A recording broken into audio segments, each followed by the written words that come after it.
Our top story this evening, Singapore ministers and some senior public officers will be taking salary cuts to show solidarity as the country tackles the COVID-19 outbreak.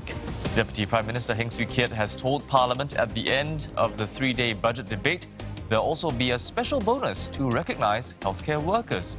Now for a closer look at what this signals for the rest of us, we're joined by Associate Professor Walter Theseira from the Singapore University of Social Sciences. He's also a nominated member of Parliament. Walter, thanks very much for joining us this evening. Right off the bat, give us a sense of what kind of signal these pay cuts send to the wider public. I think the most important signal is to show that the government, the political leadership, is sharing the economic risk of COVID-19 with the public.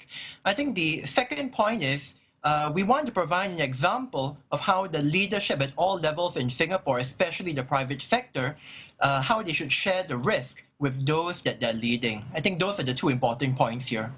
On the economic front, does that hint at longer and deeper economic woes ahead then?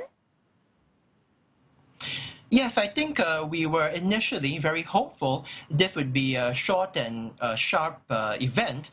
China took very strong containment measures, so I think we were hopeful at that point. But as we've seen in recent days, COVID-19 has spread to Europe, has spread to the rest of Asia, North America. I think at this point we are probably in for the long haul. I believe the hope by experts is that seasonal change, when summer comes to the Northern Hemisphere, that will more or less put it out, but it might be some time to come. Walter, what about the private sector? You know, what kind of, will they take this as guidance? Because when it comes to salary matters, you know, public service usually sets the standard. Will this signal to employers that it's time to factor in pay cuts as well for their regular workers? I think the intention behind these cuts is to send a signal that we have to protect ordinary workers. We have to protect their jobs and wages. If we need to preserve cash, the way to do it is to sacrifice from the top. That's why if you look at the pay cuts, you've noticed that the government has combined the pay cut to the top leadership with the 1-month bonus to the frontline healthcare workers. Because I think we're not going to be able to get through this together if we take the money from everybody. I think the reality is there are many Singaporeans out there who cannot afford to lose 1 month of income, 1 week of income. Those of us who are better off can afford to, but many people can't. That's why I think the leadership needs to show that you have to protect the ordinary rank and file workers and take a bit from the top to do it. Exactly from what you're saying, you know, it's about protection and those that can't take those pay cuts.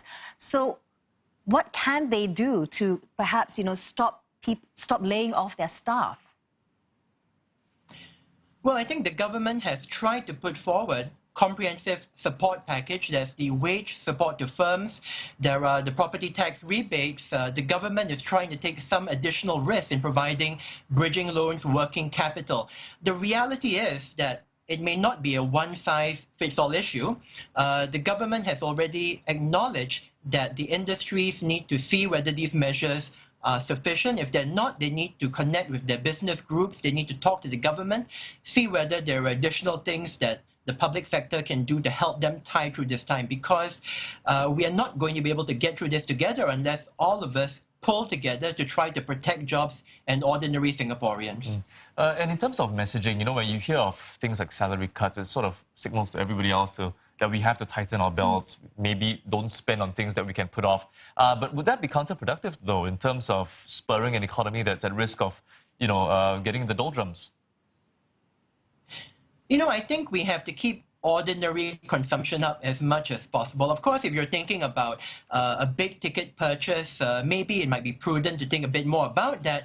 But in terms of the day-to-day life that we go on with, you know, like going out, going to the shops, eating out and so on, we should in fact continue all these things as much as possible for as long as possible while taking all of the precautions that we've talked about in the last couple of weeks.